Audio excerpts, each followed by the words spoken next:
Also, Led Zeppelin.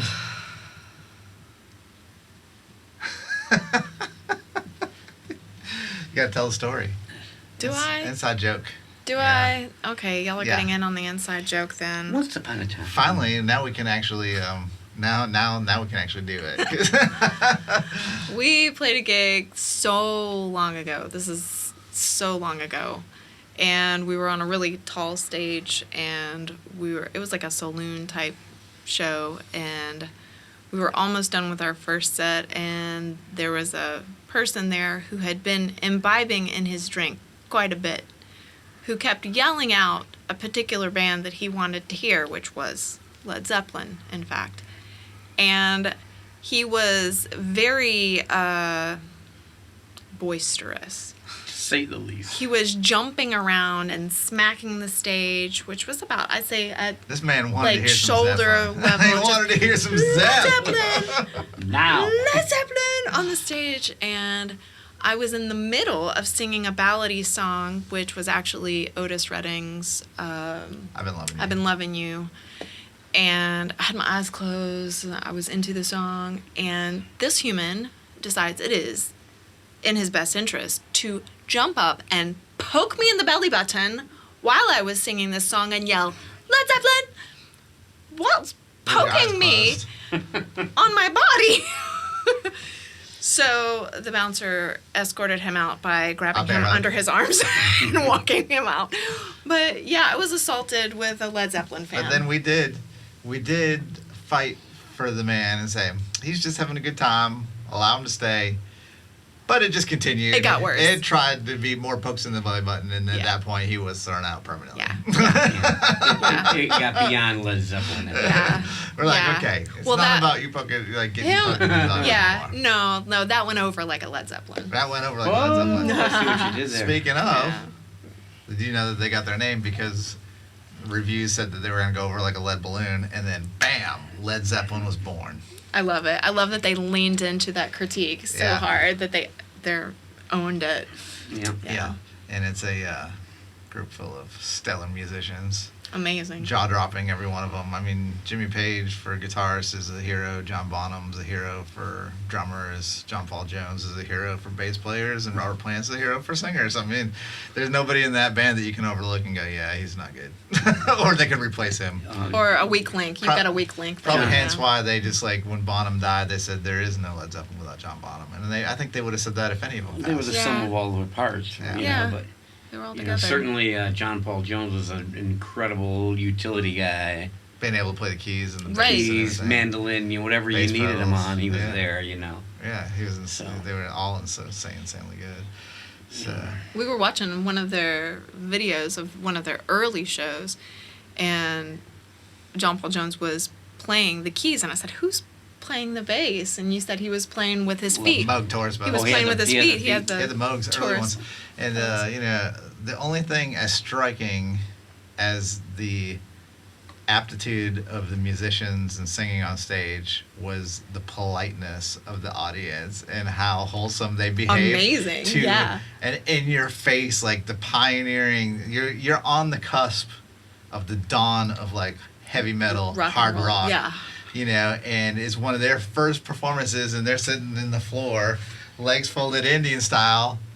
And at the end of the songs, after the first song, they were kind of like, and by the middle of the show, did you notice they were getting a little more boisterous? Yeah. They were getting the crowd worked up. I Well, they think. were- Do you think they knew at that point? I mean, everything don't at the think so. beginning, you know. Yeah, everything was at the beginning. There I was think some they people that were felt kind of it. like maybe disinterested, and other people were just like, there was one guy that was like way into it, and he was like bobbing his head and going along. There and were then, several people that yeah, were there, like that. there was one like camera that caught like at a certain point where the jaw just dropped, and I didn't realize, you know, that Jimmy Page had played the violin bow since the beginning. I thought that was something that came Yeah. in much later Bum, bum. with the Yeah. Dazed and Confused and all that stuff, and it did definitely developed later. But he did some really great stuff in there. And Yeah, it was just, cool to watch. Yeah, It was really we should do that it was one it was time. neat to find to see in that particular concert we were watching.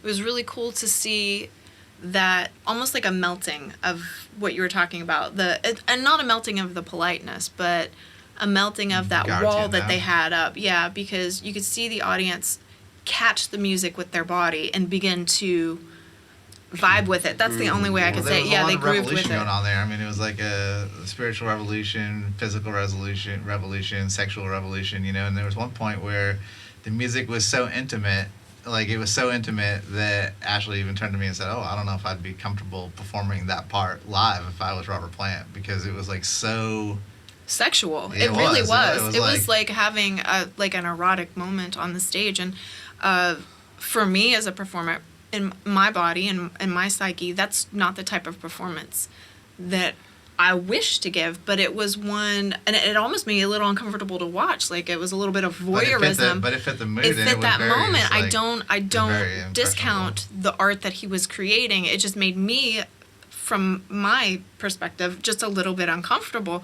But I also understand that art is for that. Yeah. It kind of takes Push the you out of your boundaries. own, kind of like, pushing the boundaries. And It they does. definitely Yeah. push the It boundaries. certainly does. yeah, and it's good art. And how about Jimmy Page rocking the what is it when they have the diamond plaid or the sideways plaid where it's like a school sweater where it's like cut off. You Oh, know? yeah, like a- the vest. It's like like, a a sweater vest. vest. Oh, yeah. You know, but it has the He was like a diamonds on vesty it. You know, boy. and he's like Yeah. rocking that with a long sleeve shirt underneath. He's got the velvet jacket, and I'm Yeah. like, What is and these this? guys, they were dressed fairly wholesome at the time, and they were, you know, later on we looked, and they were definitely, you know, pushing the boundaries in the clothing too, because Like- you know you can watch even a video like 3-4 years later, and he's got the Almost like a cut nudie off suit. like blouse on. You know, Robert Plant's got Oh, a yeah, blouse yeah. that comes Yeah. down to here, and his sleeves are barely going to here, and he's obviously it looks like he's wearing like a child size 12. There's no way he could butt to You know, Right. and then Jimmy Page has got his shirt unbuttoned. Chaps. You know, he's wearing chaps. It's like his waistline's like super low, and he's got the guitar slung down. You know, It's just They- edgy. They've totally gone. edgy. You know, you can see how they really pushed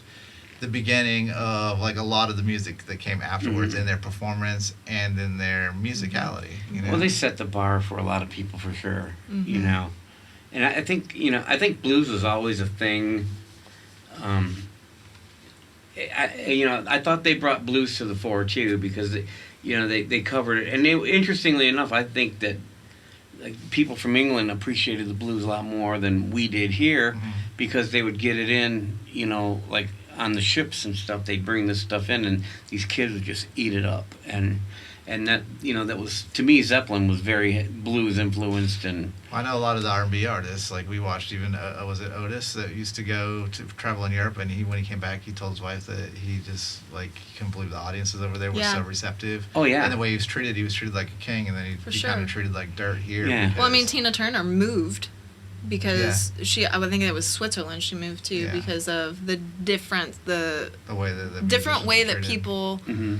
embrace as the R&B musicians, artists and the yeah, blues artists, and people of you know. color as well. Yeah. Yeah, it's just a different vibe in Europe for sure. Yeah. So But even the Beatles took that. They couldn't wait for the latest blues to come from the U.S. and stuff. And Well, in the early days, they covered a lot of the Chuck Berry and the Oh, early you R&B bet. vibe, and You bet, that you know. type of stuff. And I know that John Lennon always said he was very interested in the American Southern blues style, Yeah. specifically. Mm, You know. mhm. And I mean, it's really the dawn. I mean, if you want to trace the dawn of rock and roll back, that's really where it comes from. You know, the progressions and the licks that got implemented into. And it's weird because it actually split two different ways. Because you had the white man's blues, which came from that, which was country and western at the time. And if you listen to a lot of early country and western. They were just kind of ripping that stuff off, but with the Hills and Holler accent or whatever you want to call it. I you don't know. And Appalachian Appalachia has was its own influenced- thing. Yeah, Appalachia It's been its own also thing, yeah. influencing it too. Yeah. You know, so It was that kind had- of that melting right. pot So there. that was country became the combination of those two stylings, like the Appalachian and the blues, and I think that rock and roll became more of a styling of the British invasion in the blues.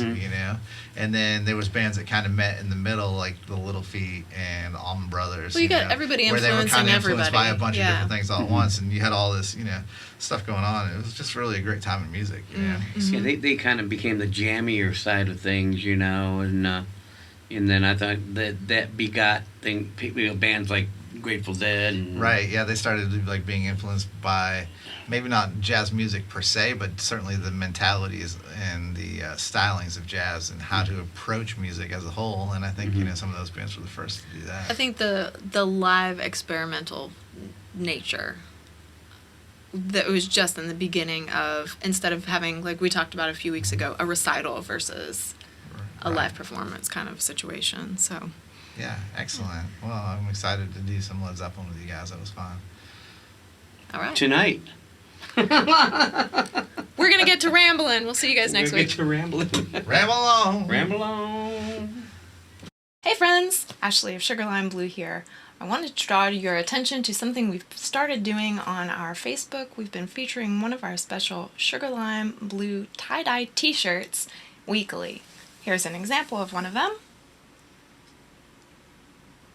You guys seem to be enjoying this, so we're going to keep it up for a little while. So make sure you're looking for us on Facebook with our special weekly Sugar Lime Blue tie-dye t-shirts.